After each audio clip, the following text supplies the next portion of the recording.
করেছে।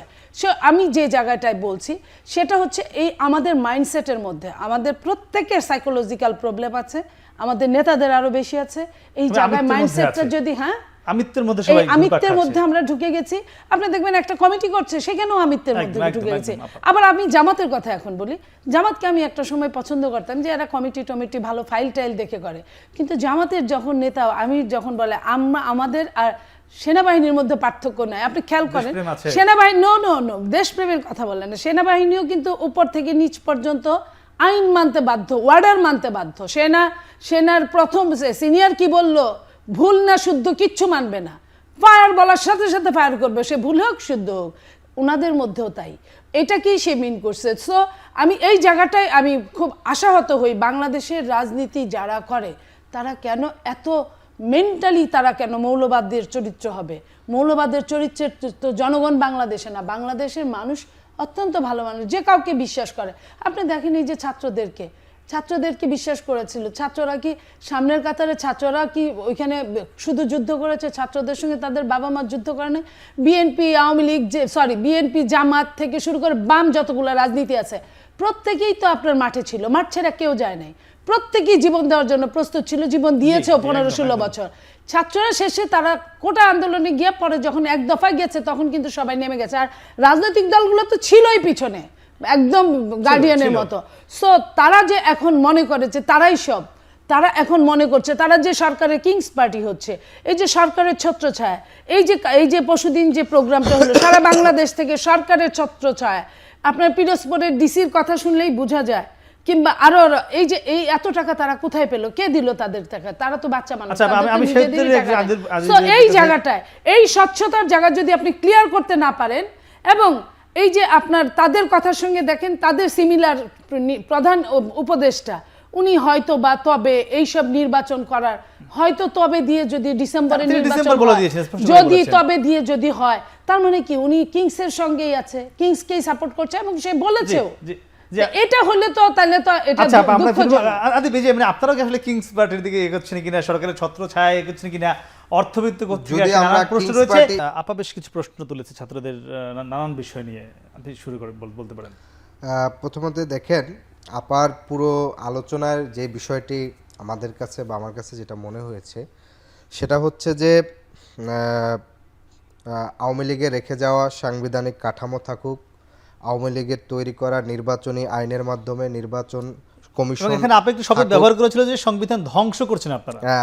হ্যাঁ বলতেছি যে নির্বাচন সংস্কার মানে নির্বাচনের যে আইন আছে সে আইনও থাকুক, কাঠামোও থাকুক, শুধুমাত্র নির্বাচন হয়ে আওয়ামী লীগের জায়গায় বিএনপি বসুক।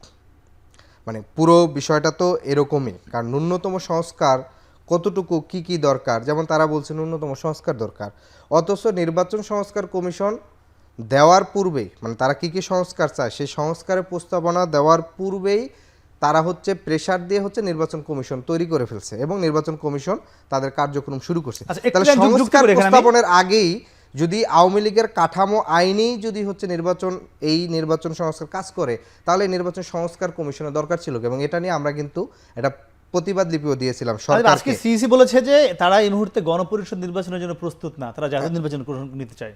আজকে বলেছেন হ্যাঁ, এটা নির্বাচন কমিশন বলেছে। দ্বিতীয়ত বিষয় হচ্ছে, আমরা যেটা দেখেছিলাম যে পূর্বে আওয়ামী লীগের যেটা বলতো যে এই মুহূর্তে সাংবিধানিক ধারাবাহিকতা আমাকে রক্ষা করতে হবে, সংবিধান আমাদের সর্বোচ্চ, সংবিধান ছাড়া রাষ্ট্র ব্যর্থ হয়ে যাবে, সংবিধান ছাড়া আমাদের দেশের কোনো 5ই আগস্টের আগে কেউ কি কখনো চিন্তা করছে যে এইভাবে যদি শেখ হাসিনা পালায়া যায় কিংবা অন্যরা পালায় যায় রাষ্ট্র কিভাবে চলবে? কল্পনা করতে পারে না। 1990 সালের আগে কোনো তত্ত্বাবধায়ক সরকার কোনো কিছু ছিল না। 3 জোট যখন মিলে একত্রিত হয়েছে, সংবিধানের বাহিরে, কাঠামোর বাহিরে থেকে একটা নতুন পদ্ধতিতে তারা ঢুকে রাজনৈতিক ঐক্যমতের ভিত্তিতে একটা তত্ত্বাবধায়ক সরকার আসছে। ফলে আমরা যেটা মনে করি যে এই কাঠামোর মধ্যে রেখে মানে তার যে দৃষ্টিভঙ্গি, যে শুধুমাত্র তিনি যেটা বলতেছেন যে সকল কিছু ঠিকঠাক, আওয়ামী লীগের জায়গায় বিএনপি আসুক, সকল কিছু ঠিক হয়ে যাবে। আবার বলছেন যে এইটার আপনারা উপর- রাষ্ট্রের সরকারের নানান সুবিধা নিয়ে আপনারা দল করছেন, না এইটা যদি আপনারা সমাবেশ হ্যাঁ, করছেন। না এটা হচ্ছে যে 10 সেকেন্ডে বলবেন। হ্যাঁ 10 সেকেন্ডে এটা না, আমরা কোনোভাবেই সরকারি সুবিধা নিয়ে করছি না, বরং সরকারি সুবিধা নিতে পারলে ভালো হতো, কারণ বিএনপি এভাবে সরকারি সুবিধা নিয়ে একটা দল প্রতিষ্ঠা করেছে, ক্যান্টনমেন্টের সুবিধা নিয়েছে, রাষ্ট্রীয় সুবিধা নিয়েছে, রাষ্ট্রপতির পদে থেকে একটা দলের চেয়ারম্যান হয়ে তিনি কমিটি করেছেন এবং তিনি ছাড়া বাকি সকলের সদস্য ছিলেন। কিন্তু আমাদের এখানে বরঞ্চ যে সরকার দলের প্রধান হয়েছে সে বরং সরকারি দলের পদ ছেড়ে আসে। ভাগ্য ভালো বিএনপির যে ডক্টর ইউনূস নিজে দলের চেয়ারম্যান হয়ে দল প্রতিষ্ঠা করেন না, এটা বিএনপির কৃতজ্ঞতা প্রকাশ করা উচিত ডক্টর ইউনূসের প্রতি। জি ফিরবো মাসুদ, আমরা আপনার কাছে ফিরতে যে আপনারা বলেছে এখন এই যুগে এসে মৌলবাদ আসলে চলে না, আর আবার আপনারা সেনাবাহিনীর মধ্যে আপনারা এক সিস্টেমে চলছেন। এটা খুব দুর্ভাগ্যজনক কথা যে বাংলাদেশ জামাত ইসলামী তো শুধুমাত্র মানুষের আদর্শের কথা মানে আমরা তুলে ধরি না, আমরা ইসলামের আদর্শের ভিত্তিটাকেই সামনে রাখি। সেখানে আমাদের 3টা ছোট ইস্যু আছে। একটা হচ্ছে যে পরামর্শের ভিত্তিতে এখানে কাজ হয়, সুতরাং এখানে কমান্ডিং স্টাইলে কাজ করার কোনো বিধান নাই এবং এখানে কোনো বসগিরির কোনো সুযোগ নাই, এটা সে একদম হায়ার লেভেল থেকে গ্রাসরুট লেভেল পর্যন্ত। দ্বিতীয় হচ্ছে যে এখানে যেটা হবে সেটা আমাদের চিন্তা এবং পরিশুদ্ধিতার একটা ব্যাপার আছে। চাইলে এখানে কেউ কালকে জয়েন করে পরশু কিছু হয়ে যেতে পারবে, কারণ এটা আপা নিজেই তার মানে কথার মধ্যে বলেছে যে এখানে একটা সিস্টেম আছে, এটা একটা ক্যাডার ভিত্তিক সংগঠন।